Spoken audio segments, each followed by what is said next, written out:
Welcome back. I'm visiting here today with Ron Walton. Ron, welcome to today's show. Thank you. Welcome. So, Ron, for the listeners, you have a very unique background. There's been a focus in the healthcare industry, but can you outline that for the listeners of how you got to where you are today?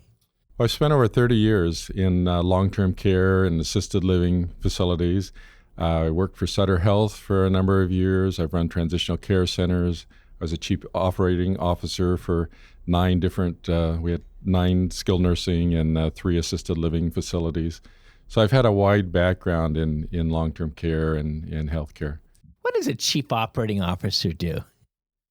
I acquired facilities. I had over 900 employees that we managed, making sure they have the right benefits, retaining people, training people, hiring administrators to run our facilities. And then were you growing during the time, or were you staying steady in size?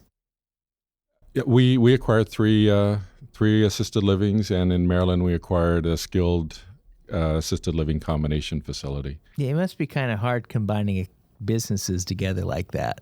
Well, actually, there's synergy because you have the assisted living. They're in either more independent, have their own apartments, needing lesser care, but as they progress and need more care, then they could go into the skilled nursing, and vice versa. If someone broke a hip, they could then go back to their apartment once they were rehabbed and able to return to their lower level of care. So coming out of school, did you always know that you were going to be that chief operating officer, or how did you progress from, say, graduation up to get to that point? It's interesting. I was in business administration, and 3 of my best friends wanted to become CPAs like you, and I said, no, I really like working with people. So there was a new program in health administration, and everything I had taken so far transferred into that, and so I earned my bachelor's in health administration, and then I went on to earn an MBA through Golden Gate University in health administration. So, and then the first job was what? I became an assistant administrator in a skilled nursing facility. I went through the training to become an administrator. It takes 2,000 hours. You have to go through 2,000 hours and pass a state and national exam to become a nursing home administrator. So you're certified then? I'm a licensed nursing home administrator. And when you did that, you mentioned Maryland. Did you do everything in the same state? Did you move around? A great question. I actually began in the Napa Valley, and then I moved down to the Monterey area.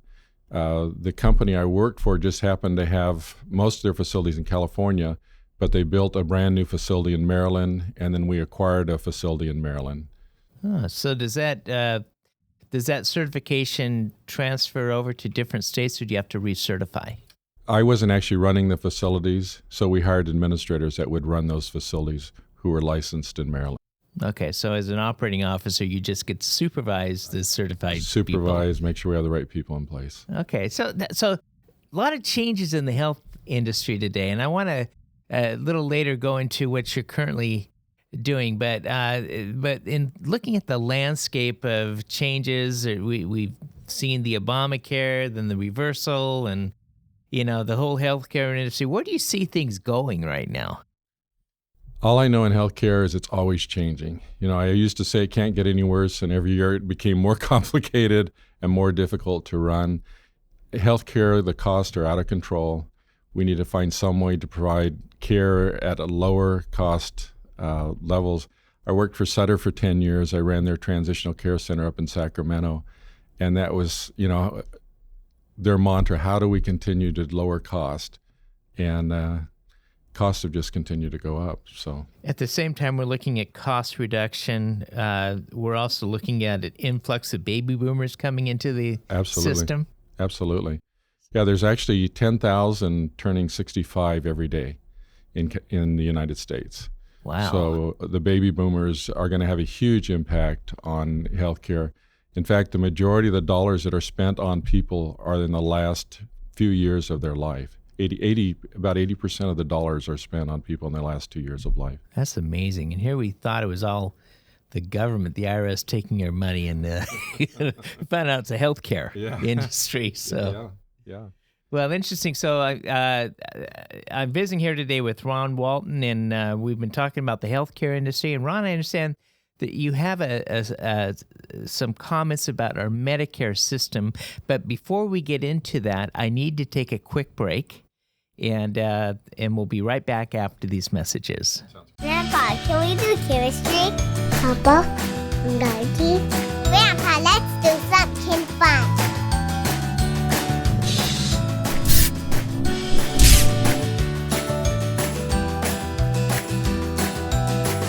We'll help you stay organized so you can focus on what really matters in life. Give us a call today and see how we can help you start saving taxes.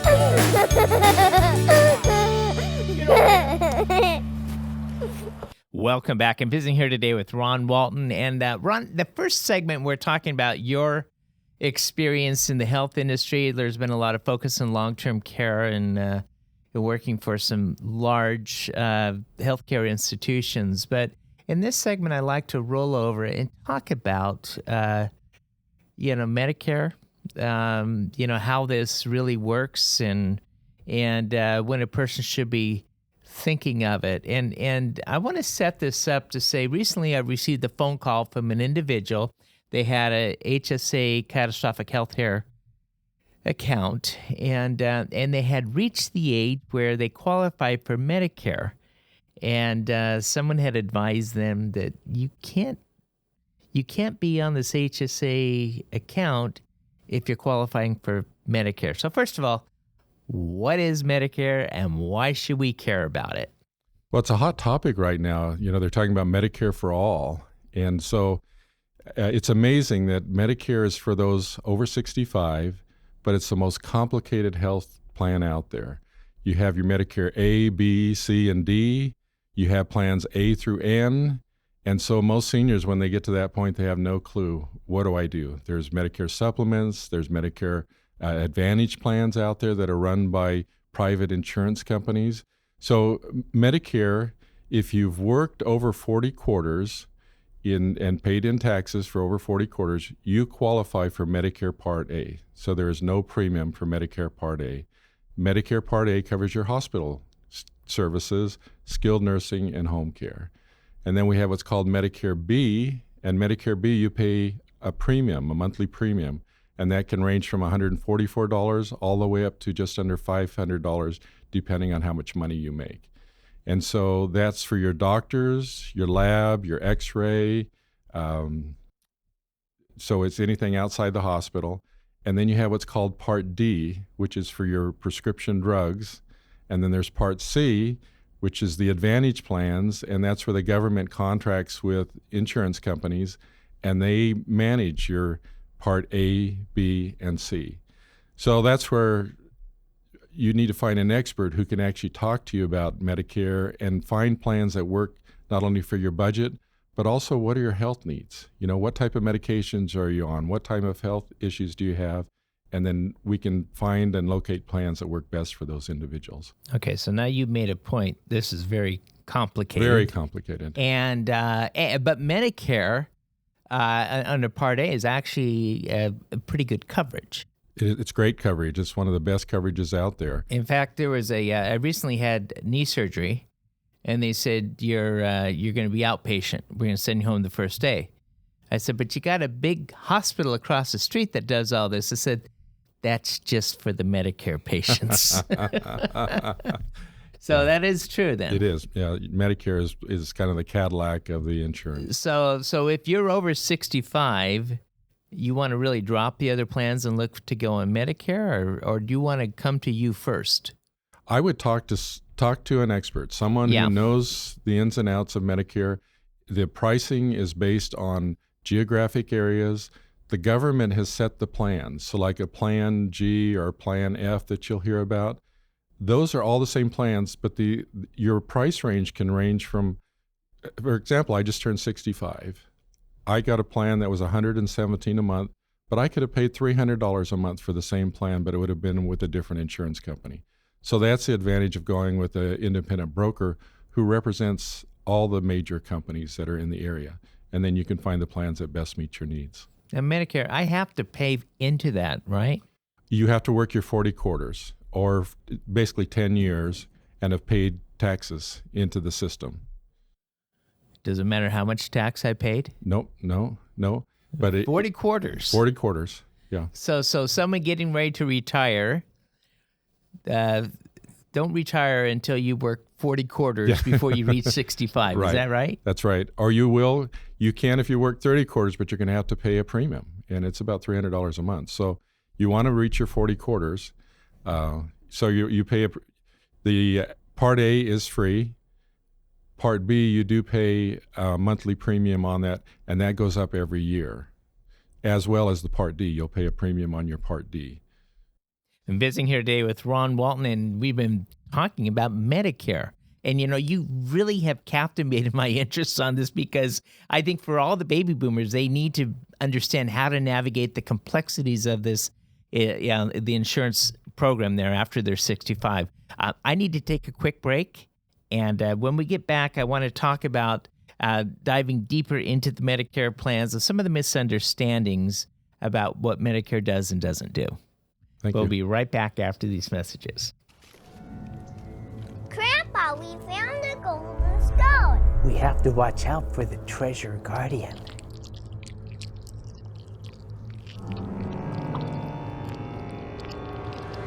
Oh no, the treasure guardians! Since you can't take your wealth with you, spend time with your family.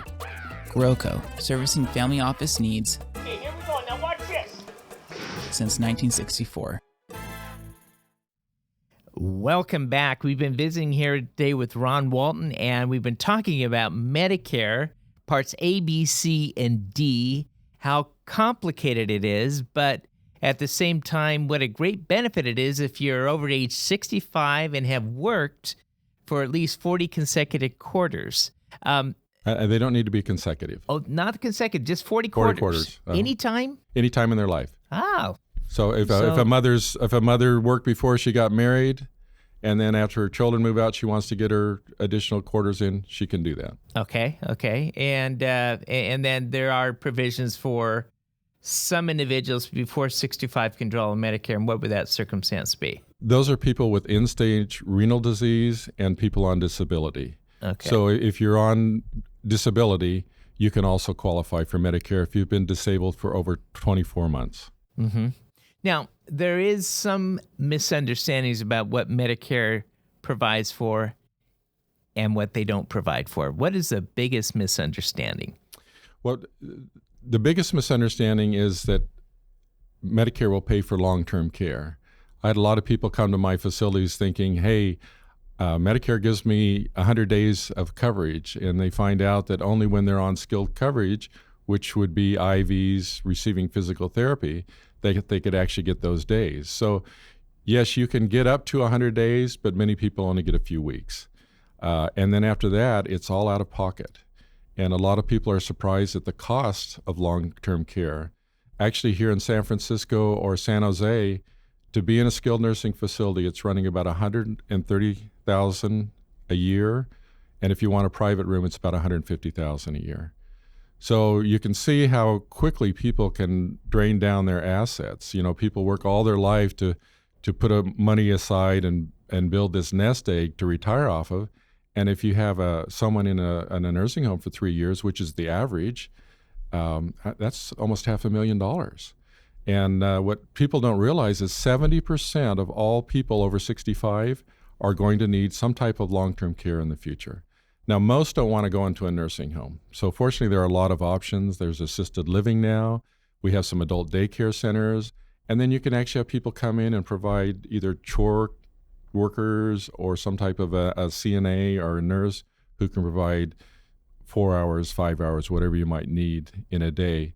But that's running around $50,000 to $60,000 a year to have a chore worker come in and take care of you. If you want a nurse, it's going to be closer to $80,000, $90,000 a year. It's from a family standpoint, often with aging parents, you never know the right time or how you do this. We go through life once and you suddenly realize that mom or dad can't take care of themselves. What advice would you have for them? Who do they need to consult? Great question. I worked and ran nursing homes. I don't want to spend the last days of my life in a nursing home. If I need to, that's great. But I'd like to keep people in their homes as long as possible. So this needs to be, like you said, a family decision. You need to sit down and talk to your family. How are we going to do this? The first thing I recommend is you need a plan. What is your plan? If you have a spouse or children that are willing to provide care for you, great, but that's a rarity nowadays. My children live in 5 different states. I only have one that's in the state. So I can't rely on my children. And then a lot of spouses say, well, I'll take care of my husband. Well, okay, so you're in your 80s. Have your spouse lay down on the floor and get him up off the floor. My father-in-law had that issue. His wife fell. He couldn't get her up off the floor. And that's when they decided, hey, we can't stay in our home any longer. So they both moved into an assisted living until he passed. He was there about 1.5 years, and she's still there. It's about 5 years now that she's been in an assisted living facility. So an assisted living facility is going to run around $75,000 a year here in the Bay Area. If you move to other parts of the state, like Sacramento, where she's at, it's going to be around $60,000 a year. So there's things to consider. You can actually go to different states that are cheaper, if closer to your family, and a lot of times care there is cheaper than here in the Bay Area. So you need a plan. There are a lot of options out there. Now, one of the tough things, though, is when you talk about long-term care facilities, that's outside the scope of Medicare. The majority is outside the scope of Medicare. Or to receive Medi-Cal, you need to be impoverished. So you have to have a very limited income. There's spend downs that are involved. Okay, and then before we get into Medi-Cal, I want to go back through Medicare. Okay. So the Medicare program will continue to cover your doctor visits. Medicare will cover your doctor visits. The drugs. The drugs, if you have a coverage under your drugs, yes. And what else? What else is covered by Medicare? Well, it'd be your physical therapy, lab, X-ray, those type of things. And also Medicare will pay for some home care. So say you had a fractured hip and you go home, they will give you so many weeks of nursing or CNAs to come in and provide care in your Only homes. if you fracture your hip, though. Fracture your hip, or you're coming out of a you don't want to fracture your hip to get the insurance, right? No, but there's certain certain diagnoses. Like my mother had a brain tumor, and after her surgery, she received some home care.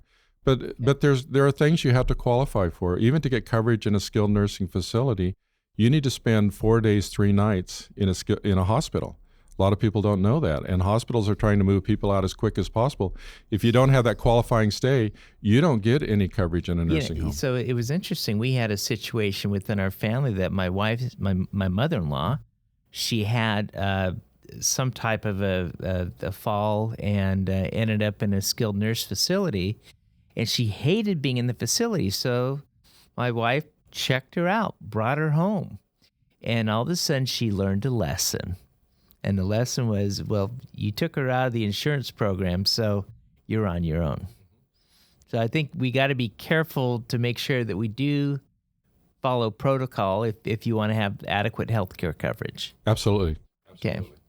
Okay. So when you're meeting with clients or individuals discussing long-term care options, how do you walk through the process? And actually, you know what, Ron, I'm going to do this.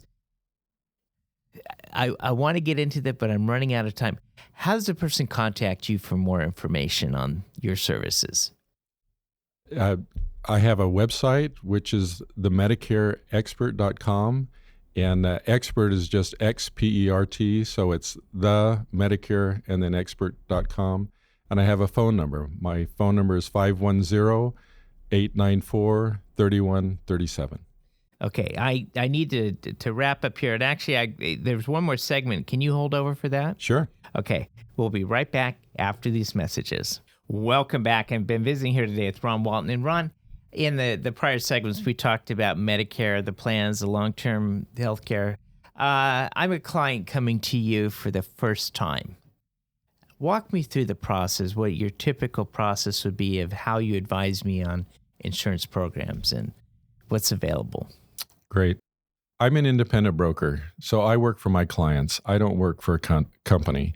I represent the major companies, and that's what I do. I pick the top companies, the best coverages, And so we find out about you. What is it you're looking for? What do you need?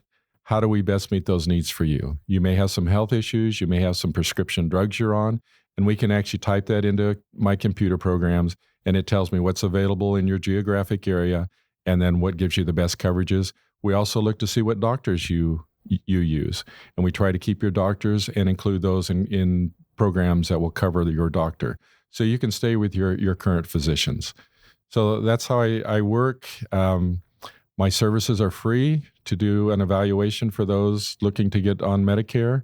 And there's certain windows and time frames that you need to be aware of to make sure you're taking advantage of those. Same with long-term care. There are windows when it's best to get long-term care, and that is when you're young and when you're healthy. Because when you're no longer healthy, I can't get you covered. So there's kind of a sweet spot, which is between 50 to 65, that are the best times to apply for long-term care coverages. There are actually 3 different types of coverages now. One is the traditional long-term care, which is like your auto policies or your home policies. It's a pay-as-you-go, but it's a use it or lose it type plan. We have other plans that are linked to life insurance products, and that gives you a death benefit, but it also gives you a living benefit. So if you have a cancer, stroke, you need to go into a skilled nursing facility, you can draw down some of those funds and use that to pay for your care. And then there's what's called a hybrid plan. And the hybrid plans is built also on long-term care and annuity plans. And basically, if you have $100,000 you want to put down for care, it'll give you a multiplier of that. So you can maybe get $300,000 that's available for care in the future. And it's all based on age, health, and those type of things. So the healthier you are, the younger you are, the better coverage I can get you.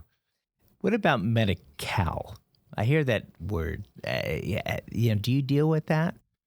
I did as an administrator because 70% of my population was on Medi-Cal.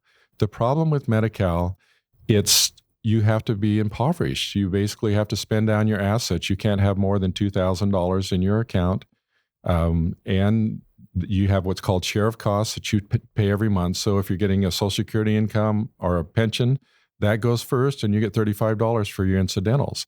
So basically, not only does it limit the types of care you can get, the only one that'll provide care right now is your nursing homes, and there is some in-home support services, but it limits the type of facilities you can go to. Assisted living is all private pay, or you need some type of insurance to cover that. So if you want the type of care you want, if you want the level of care you want or the facility you want, it's best to plan now and have some plan in place. The other thing with Medi-Cal is that they can actually go back after you pass away, and they can attach and take the money back from your home. And there's actually some states that are actually going after their children to pay for the care for their parents. So as more and more states get into trouble, because a lot of them are having trouble funding Medicaid in their states, they're going to be looking for ways to take some of that money back. And so my recommendation is it's best to have a plan. My mother always used to say, if you fail to plan, you plan to fail.